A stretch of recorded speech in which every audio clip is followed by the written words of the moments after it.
Hello दोस्तों, स्वागत है आपका हमारे यूट्यूब चैनल में। तो देखिए, आज एक नए टॉपिक की चर्चा करते हैं और वो है ब्रिटिश या भारत में ब्रिटिश भू राजस्व व्यवस्था, या कह सकते हैं ब्रिटिश शासन का भारतीय अर्थव्यवस्था पर क्या प्रभाव पड़ा, उसकी चर्चा कर लेते हैं। तो आप लोगों ने पढ़ा था जो है पीछे कि प्लासी का युद्ध कब हुआ था? 23 जून 1757 को। और इस प्लासी के युद्ध में जो है अंग्रेजों ने जो है बंगाल के नवाब इसको पराजित किया था, सिराजुद्दौला को पराजित किया था। ठीक है, और यहीं से जो है ब्रिटिश कालीन कह सकते हैं प्रशासन के क्षेत्र में कदम रख रहे हैं। पहले उनका नारा था व्यापार, लेकिन अब नारा हो गया क्या नहीं, भूभाग। ठीक है, व्यापार नहीं भूभाग। और जैसे ही उन्होंने बक्सर का युद्ध जीता, तब 22 अक्टूबर 1764 को कौन सा युद्ध जीता? बक्सर का युद्ध जीत रहे हैं। और इस बक्सर के युद्ध में जो है अंग्रेज पराजित कर रहे हैं इस बार भारत के मुगल बादशाह, और मुगल बादशाह का नाम है शाह आलम द्वितीय। और इनके साथ पराजित होने वाले व्यक्तियों में अवध का नवाब, इसका नाम क्या है? सुजाउद्दौला। और इसके अलावा बंगाल का पदस्थ नवाब मीर कासिम। ठीक है, मीर कासिम। तो ये 3 लोग पराजित हुए। और यहाँ से जो है अंग्रेज जो है भारत की राजनीति में भी प्रवेश कर रहे हैं। और यही अंग्रेज जो है अब जो है मुगल बादशाह से एक संधि कर रहे हैं 12 अगस्त 1765 को।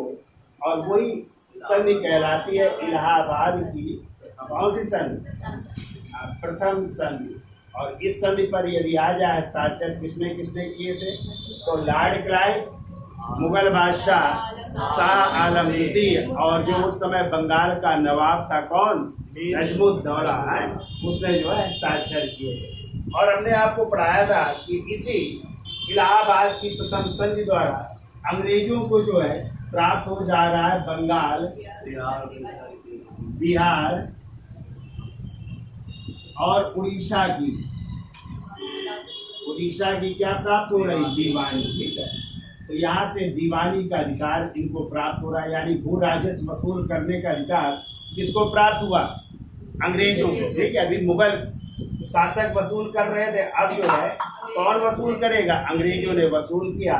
और यहीं से लॉर्ड क्लाइव ने जो है एक व्यवस्था शुरू की, और वही व्यवस्था कहलाती है द्वैध शासन व्यवस्था। कौन सी? द्वैध शासन व्यवस्था। और इस द्वैध शासन व्यवस्था की यदि आ जाए, जनक कौन है? तो लॉर्ड क्लाइव। कौन है? लॉर्ड क्लाइव को माना जाता है। ठीक है, तो द्वैध शासन व्यवस्था क्या थी? तो हमने आपको वहां पे पढ़ाया था कि दीवानी का भी अधिकार अंग्रेज प्राप्त कर रहे हैं, और इसके अलावा जो है निजामत का भी अधिकार प्राप्त कर रहे हैं। ठीक है, यानी राजस्व भी अंग्रेज वसूलेंगे, और जो राज्य पराजित होगा वहां पे एक ब्रिटिश रेजिडेंट रखा जाएगा, और उसका पूरा खर्चा जो है कौन वहन करेगा? वही का जो है जो नवाब होगा वो वहन करेगा। तो ये व्यवस्था क्या कहलाई? द्वैध शासन व्यवस्था। लेकिन आपको पता है इस द्वैध शासन व्यवस्था को समाप्त करने का श्रेय 1772 ईस्वी में वारेन हेस्टिंग्स को दिया जाता है। किसको? Warren Hastings. तो वारेन हेस्टिंग्स ने इस द्वैध शासन व्यवस्था को समाप्त कर दिया। ठीक है, बहुत पूछा जाता है लागू किसने किया द्वैध शासन व्यवस्था, और समाप्त किसने किया? द्वैध शासन व्यवस्था को समाप्त कर रहे हैं कौन? वारेन हेस्टिंग्स समाप्त कर रहे हैं। कब समाप्त कर रहे हैं? 1772। अब इस व्यवस्था को समाप्त करने के बाद वारेन हेस्टिंग एक नई व्यवस्था ला रहे हैं, उसी को कहते हैं इजारेदारी व्यवस्था, या इसी को कहते हैं पंचशाला व्यवस्था। ठीक है, यानी शुरू में जो है वारेन हेस्टिंग्स ने क्या किया? जो भू राजस्व था, उस भू राजस्व को वसूलने का अधिकार जो है इजारेदारी प्रथा क्या शुरू की? और इजारेदारी प्रथा क्या थी? हमने आपको बताया था, जो यानी ठेके पर देने की व्यवस्था। ठेके का मतलब जो अधिक बोली लगाता था। ठीक है, जो अधिक अब बोली लगाता था उसी को जो है राजस्व वसूलने का अधिकार प्राप्त हो जाता था। ठीक है, तो इसे इजारेदारी व्यवस्था कहते हैं। इसी को पंचशाला व्यवस्था भी कहते हैं। कौन सी व्यवस्था? पंचशाला। क्योंकि प्रारंभ में जो है वारेन हेस्टिंग ने इसको 5 वर्ष के लिए लागू किया था। यानी कब से कब तक? तो 1772 से लेकर के 1777 ईस्वी तक लागू किया। लेकिन बाद में इस पंचशाला व्यवस्था को एक वर्ष का कर दिया गया। कितने वर्ष का? एक वर्ष का कर दिया गया। और इसे 1777 से ये व्यवस्था चलती रही 1790 ईस्वी तक। कब तक चलती रही? 1790 ईस्वी तक ये व्यवस्था चलती रही। लेकिन इसी समय आपको पता है जो बंगाल का गवर्नर जनरल बन करके आ जाते हैं लॉर्ड कॉर्नवालिस, और लॉर्ड कॉर्नवालिस ने 1790 में इस व्यवस्था को चलाए रखा। लेकिन 93 में वो एक नई व्यवस्था ला रहे हैं और उसी को कहते हैं स्थायी बंदोबस्त व्यवस्था, या इसी को कहते हैं जमींदारी व्यवस्था, या इसी को कहते हैं इस्तमरारी बंदोबस्त। तो ये क्या थी इसकी हम चर्चा कर लेते हैं। तो यहाँ तक आपको समझ में आ गया? ठीक है, यानी द्वैत शासन व्यवस्था के जनक कौन थे? Lord Clive. द्वैत शासन में क्या था? दीवानी और निजामत का अधिकार प्राप्त हो गया अंग्रेजों को। दीवानी का मतलब राजस्व वसूलने का अधिकार, और निजामत का मतलब जिस राज्य को जीतेंगे वहाँ पे एक ब्रिटिश सेना रखी जाएगी और उस सेना का खर्च वहाँ के राजा को या नवाब को देना पड़ेगा। ये थी दीवानी निजामत द्वैत शासन। अब आ जाए इस द्वैत शासन व्यवस्था को समाप्त किसने किया? तो 1772 में किसने? वारेन हेस्टिंग्स ने इस द्वैत शासन व्यवस्था को समाप्त किया। और उसकी जगह कौन सी व्यवस्था शुरू की? इजारेदारी व्यवस्था। कौन सी? इजारेदारी व्यवस्था शुरू की, या इसी को कह सकते हैं पंचशाला, या इसी को फार्मिंग सिस्टम भी कहते हैं। कौन सी सिस्टम? इंग्लिश में आ जाए तो फार्मिंग सिस्टम भी कहते हैं। ठीक है, ये भी आदत फार्मिंग सिस्टम भी कहते हैं, या ठेकेदारी व्यवस्था। जो अधिक बोली लगाता था उसको भू राजस्व वसूलने का अधिकार मिल जाता था। ठीक है, पहले ये कितने वर्ष के लिए लागू की गई? 5 वर्ष के लिए। कब से कब तक? 1772 से 77 तक। लेकिन 1777 में इसे एक वर्ष का कर दिया गया कि यानी अब जो भी बोली लगाएगा एक वर्ष के लिए। जिससे गांव में बलकट होती है खेती, तो जो अधिक पैसा देता है उसको दे दिया जाता है कि भैया हमको इतना पैसा चाहिए, अपना जो पैदा करिएगा अपना आपका हो जाएगा। ठीक है, तो ये थी बोली वाली व्यवस्था है। इसी कहते हैं इजारेदारी व्यवस्था या फार्मिंग सिस्टम कहते हैं। तो पहले कितने वर्ष के लिए? 5 वर्ष के लिए। बाद में इसे एक वर्ष तक के लागू कर दिया गया। और ये व्यवस्था कब से कब तक चलती रही? 1777 से लेकर के 1790। अब कौन गवर्नर जनरल आ गए? लॉर्ड कॉर्नवालिस आ गए, और वो एक नई व्यवस्था लाते हैं जिसे कहते हैं स्थायी बंदोबस्त व्यवस्था, या जमींदारी व्यवस्था, या इस्तमरारी व्यवस्था, या इसी को सूर्यास्त कानून भी कहा जा रहा है। ठीक है, यहाँ तक समझ में आ गया? इसका स्क्रीनशॉट लो, फिर आगे चलते हैं। तो देखिए, हमने आपको बताया कि वारेन हेस्टिंग्स ने 1772 में किस प्रथा को समाप्त कर दिया था? द्वैत शासन व्यवस्था। और उसकी जगह कौन सी व्यवस्था शुरू की थी? पंचशाला व्यवस्था, या इसी कहते हैं इजारेदारी व्यवस्था या फार्मिंग सिस्टम। तो पहले कितने वर्ष के लिए? 5 वर्ष, 1772 से 77। फिर एक वर्ष के लिए कर दिया गया 1777 से 90 तक। ये कितने वर्ष के लिए था? एक वर्ष। फिर देखिए आपका क्या हुआ, इस 1786 का जो एक्ट आता है, उस 1786 के एक्ट के तहत जो है बंगाल का है गवर्नर जनरल बन करके आ रहा है लॉर्ड कॉर्नवालिस। कौन आए थे? लॉर्ड कॉर्नवालिस जी आए थे। ठीक है, और हमने आपको संविधान जब पढ़ाया है तो वहाँ पे पढ़ाया है कि लॉर्ड कॉर्नवालिस आए तो उनको दोनों पद प्राप्त करके आए, यानी गवर्नर जनरल का भारत के मुख्य सेना पद का भी पद प्राप्त करके आए थे। पीछे पढ़ाया था ना कि इस 86 के एक्ट के तहत जो है लॉर्ड कॉर्नवालिस ने कहा था मैं भारत तभी जाऊंगा जब मुझे दोनों अधिकार दिए जाए, गवर्नर जनरल का भी और भारत के मुख्य सेना पद का। तो ये दोनों पद प्राप्त करके भारत आ रहे हैं। ठीक है, और इन्होंने क्या किया, 1790 ईस्वी में जो वारेन हेस्टिंग्स की प्रथा थी इजारेदारी व्यवस्था, उसकी जगह इन्होंने 1790 में इसको 10 साला व्यवस्था में परिवर्तित कर दिया। 10 साला व्यवस्था, ठीक है। 10 साला व्यवस्था का मतलब होता है 10 साल के लिए, ठीक है, कि अब जो है 10 साल के लिए बोली लगाएगा, उसको ये राजस्व वसूलने का अधिकार दिया है। लेकिन 1790 में शुरू किया, लेकिन 1793 ईस्वी में इन्होंने क्या किया, इस व्यवस्था को जो शुरू किया था 10 साला व्यवस्था को, इसको जो है अब स्थायी व्यवस्था में परिवर्तित कर दिया। किस व्यवस्था में? स्थायी व्यवस्था में परिवर्तित कर दिया, और यही कहलाई स्थायी बंदोबस्त व्यवस्था, ठीक है। क्या कह रहा है? यानी अब जो है हम जिसको भी राजस्व वसूलने का अधिकार देंगे वो स्थायी देंगे। क्या कहेंगे? स्थायी देंगे। तो इसको नाम दिया गया, क्या नाम दिया गया? स्थायी बंदोबस्त व्यवस्था, स्थायी बंदोबस्त। और ये जो स्थायी व्यवस्था इन्होंने लागू की, किससे लागू की? जमींदारों से। जो गांव के क्या थे? जमींदार थे। जमींदारों से ये व्यवस्था लागू की, व्यवस्था लागू, यानी जमींदारों का मतलब कि अब जो है भू राजस्व कौन वसूलेगा? जमींदार। जो गांव के जमींदार है उनको जो है ये वसूलने का अधिकार दिया, और ये क्या कर दिया, स्थायी तौर पे आप ही वसूलेंगे और हमें राजस्व देंगे।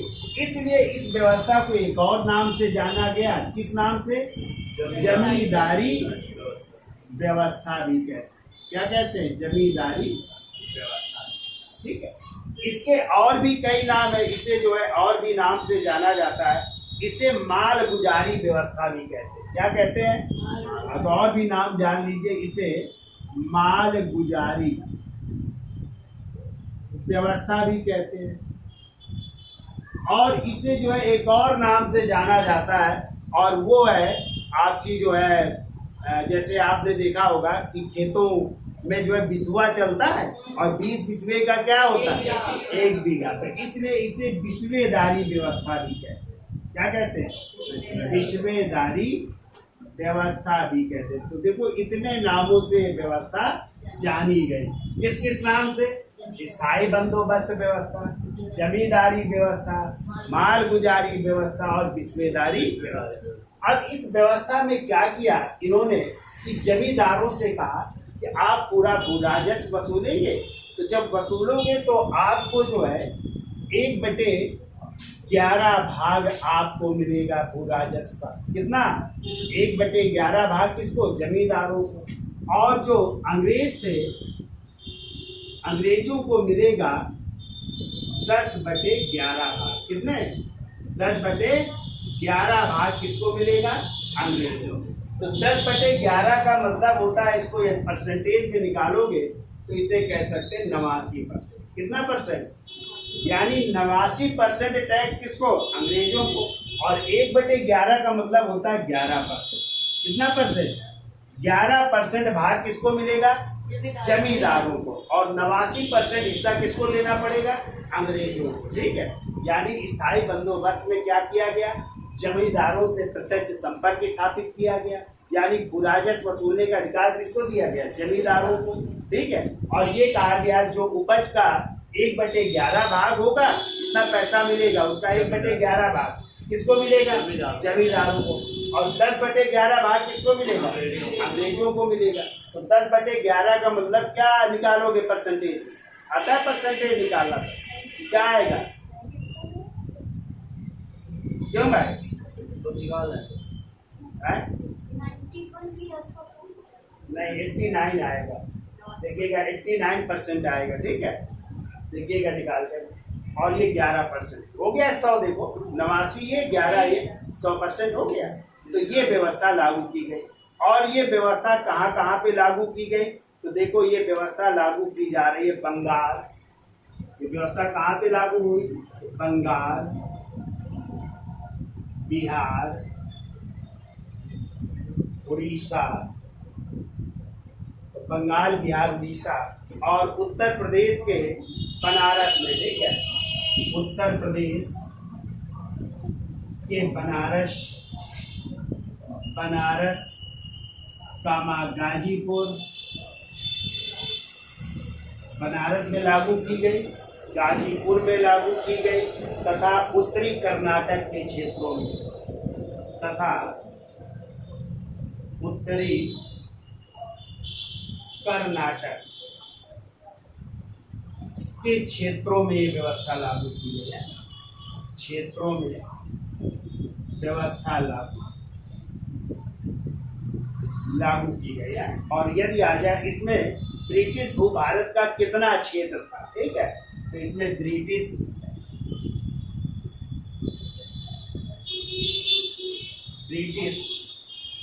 भूभाग का 19% क्षेत्र, कितने परसेंट, 19% क्षेत्र में लागू की। 19% का मतलब 100% में 19% भूभाग पर इसको लागू की। ठीक है, कितने परसेंट भूभाग, 19% भूभाग में इसे लागू किया गया। और ये व्यवस्था क्या कहलाती, स्थायी बंदोबस्त। और इसमें कहा गया, एक टाइम निर्धारित किया गया कि इतने समय तक, यानी सूर्य होने से पहले इतने बजे तक ये राजस्व मिल जाना चाहिए। तो इसलिए कहीं कहीं इसे सूर्यास्त कानून भी कहते हैं। क्या कहते हैं, सूर्यास्त कानून के नाम से भी जाना जाता है।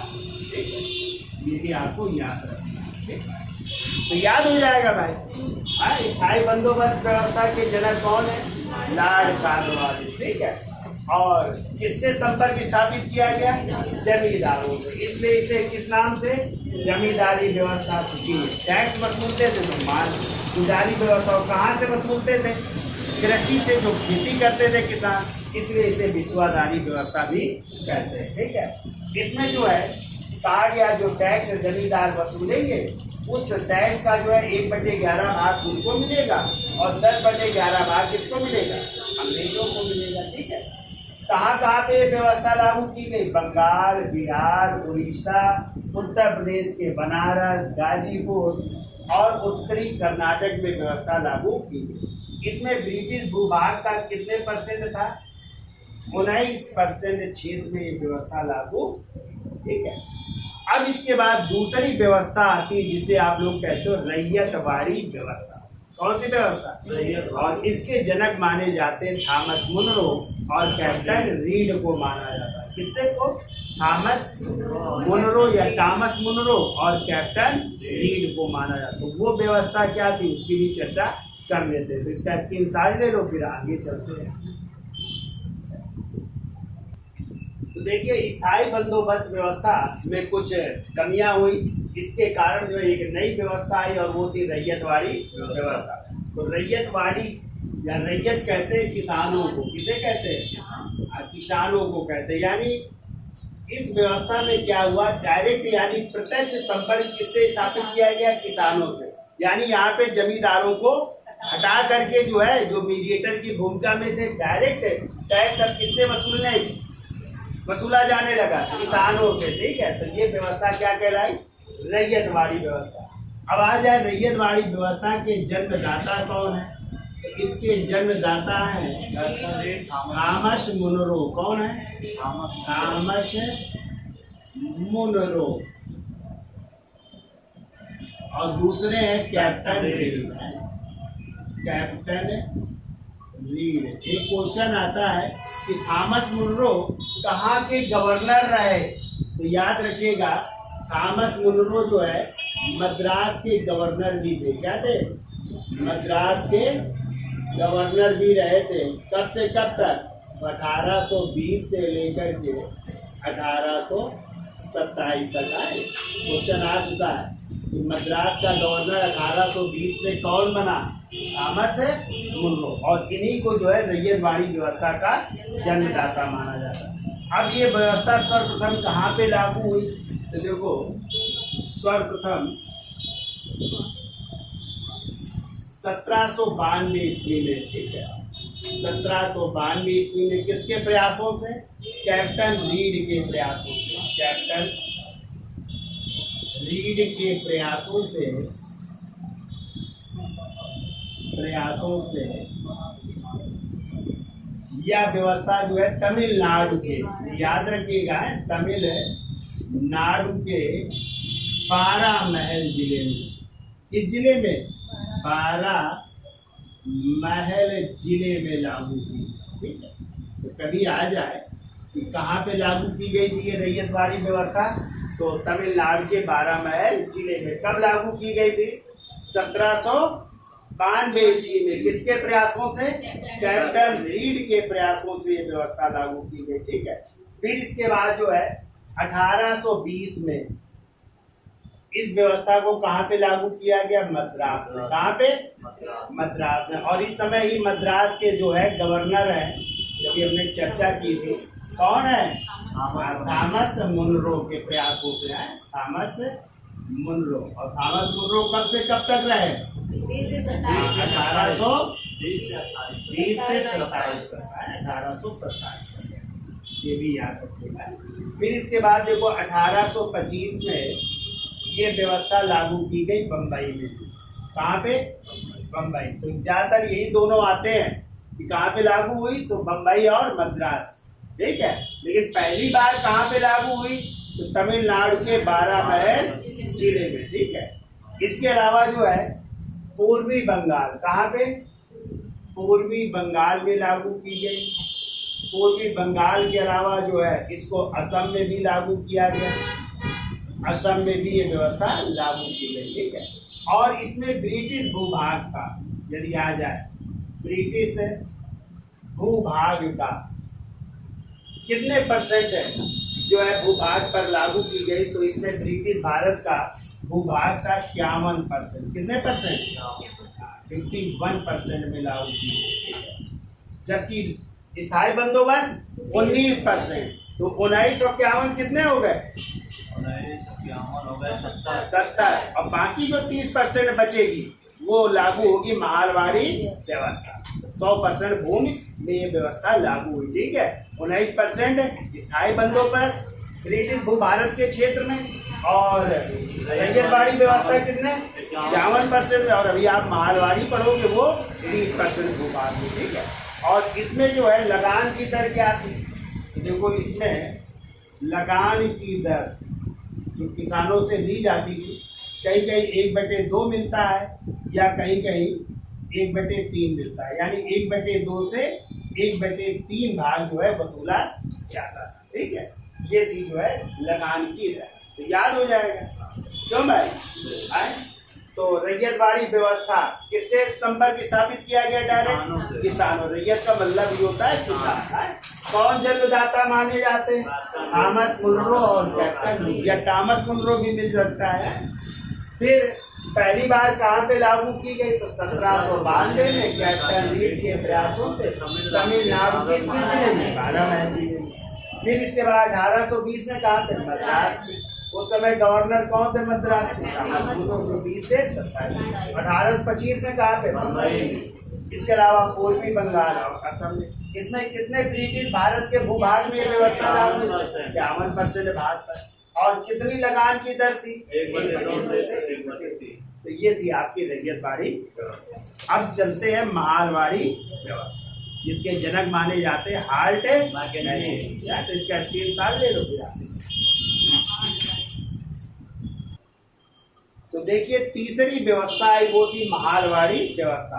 तो महाल का मतलब होता है, याद रखिएगा, एक गांव। क्या होता है? गांव। महाल का मतलब एक गांव। ठीक है। यानी अब जो है किसानों से संपर्क जो स्थापित हुआ था रैयतवाड़ी में, उसको समाप्त करके कहा गया पूरे गांव से एक निर्धारित किया गया कि इस गांव से हमें इतना राजस्व चाहिए। ठीक है। इतना हमें मिल जाएगा, बाकी आप जो है देखिएगा।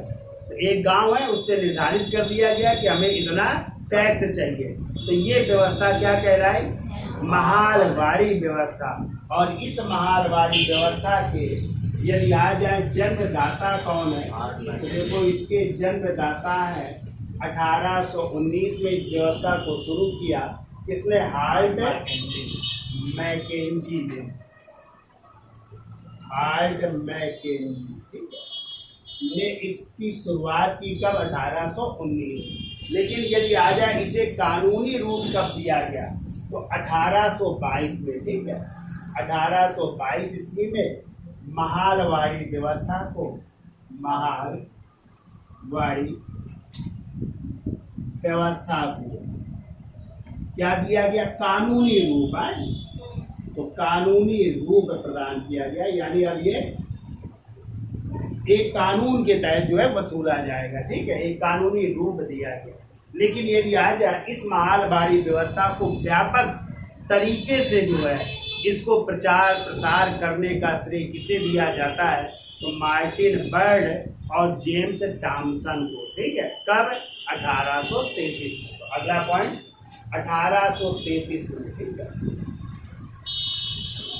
1833 ईस्वी में इसे व्यापक रूप से व्यवस्थित करने का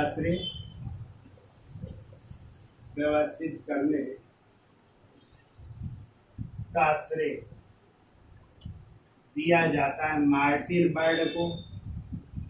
मार्टिन बर्ड और जेम्स टॉमसन को।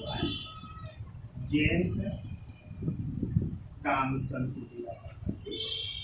तो ये दोनों याद रखिएगा, मार्टिन बर्ड और कौन? जेम्स टॉमसन को जो है इनके प्रयासों से ये व्यवस्था क्या हुई? व्यवस्थित हुई, अच्छे ढंग से इसे लागू किया गया।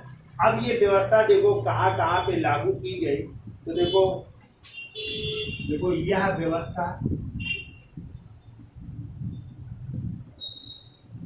आपके उत्तर प्रदेश, जिसे कहते थे संयुक्त प्रांत है, तो संयुक्त प्रांत, और संयुक्त प्रांत में अवध में, कहाँ के?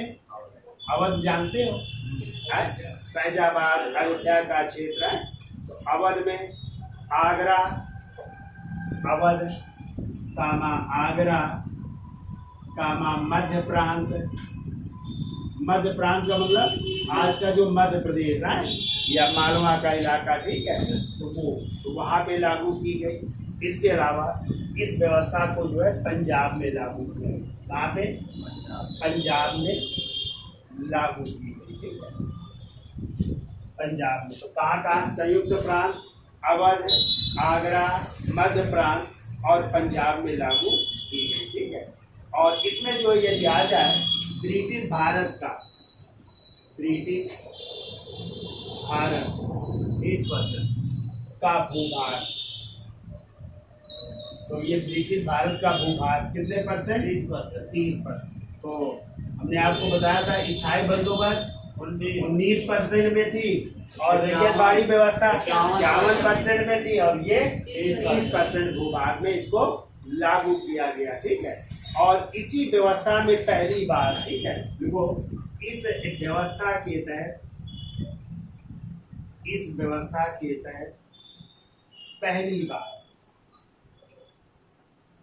पहली बार मानचित्रों का प्रयोग किया गया। किसका? मानचित्र का मतलब कि आपकी जमीन कौन कौन सी है, मैप बनाए गए। ठीक है, कि किसकी, जैसे आजकल नहीं आप लोगों देखा होगा खसरा खतौनी होती ना, उसमें आपकी जमीन होती इतने बीघा यहाँ पे, इतने बीघा यहाँ पे, है ना। तो वो तो पहली बार इसका प्रयोग हो रहा है, मानचित्रों का प्रयोग हो रहा है। ठीक है, तथा पंजियों का प्रयोग किया गया। मानचित्रों तथा पंजियों का प्रयोग किया गया। पंजियों का प्रयोग भी किया जा रहा है। ठीक है, तो ये ध्यान रखिएगा, मारवाड़ी व्यवस्था में पहली बार किसका प्रयोग? मानचित्र और पंजियों का प्रयोग करके लगान को तय किया गया है।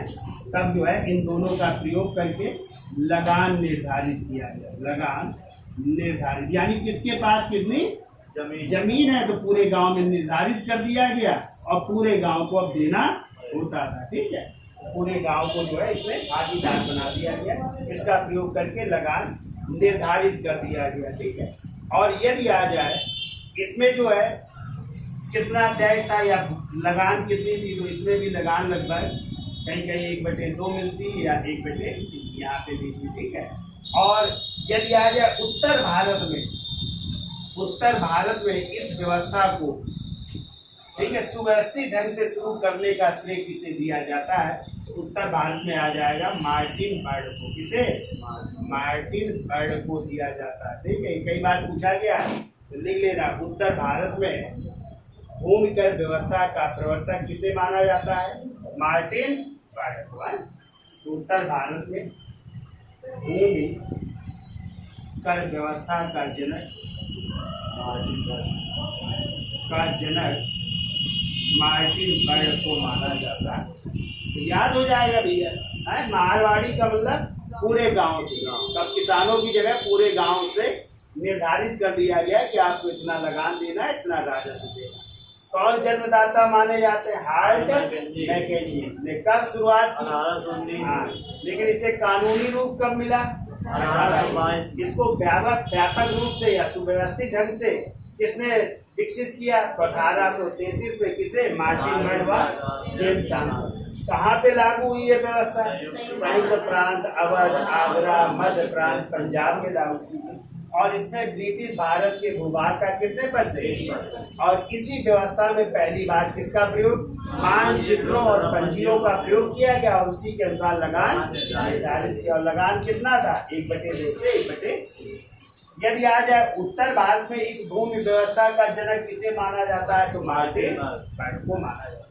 तो ये आपकी तीनों व्यवस्थाएं थी। कौन कौन सी? स्थायी बंदोबस्त व्यवस्था, रैयतवाड़ी व्यवस्था और इसके पहले इजारेदारी व्यवस्था, जिसकी शुरुआत की थी वारेन हेस्टिंग्स। ठीक है, ये आपको याद रखना। ठीक है, याद हो जाएगा।